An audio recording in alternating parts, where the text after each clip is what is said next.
Hi everyone, আজকে জড়ানে প্রচুর প্রচুর পরিমাণ বরফ পড়ছে। গুলু গুলু বরফে ঠান্ডা লাগছে। কিরে সেই ঠান্ডা। তোমার কি সর্দি হয়েছে? সর্দি না, ঠান্ডা লাগছে। ঠান্ডা লাগছে। তুমি এখন কই বসে আছো? আমরা বরফের উপরে বসে আছি। বরফের উপরে যাও। দেখাও, এই যে কই? বরফের উপরে। এই যে বরফ এই যে এখানে বরফ। এখানে যতগুলো আছে এই যে দেখো সাদা সাদা, এই যে পিছনে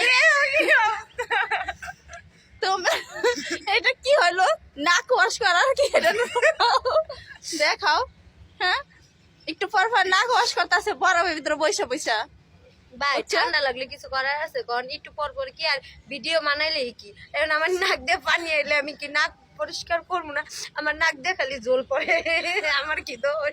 তার মানে তুমি বলতে আছো যে যারা মানে নাক ওয়াশ করতে পারার কিছু নাই হেরা যথেষ্ট, অন্যটাই যথেষ্ট। টাকা খরচ করে আবার রুমাল কিনতে যাবো কিসের জন্য? যেহেতু তার ওড়না আছে না, যেটা আছে এই 1200-1300 টাকা দিয়ে যদি একটা 3 পিস কিনি, ওড়নাটা যদি ব্যবহার না করতে পারি, কাজে না লাগাইতে পারি, তো দরকার আছে। তা অবশ্যই কথায় যুক্তি আছে, কিন্তু এটা হয়েছে নাক মোছার জন্য না, এটা হয়েছে কান্নার কারণ। কেউ আমাদের কেউ ভালোবাসে না, এই জন্য বরফ ধরতে আসা এখানেই বসে আছি। কারণ কি জানো? দিলাম টিকটকে ভিউ হয় কিন্তু সাপোর্ট পাই না।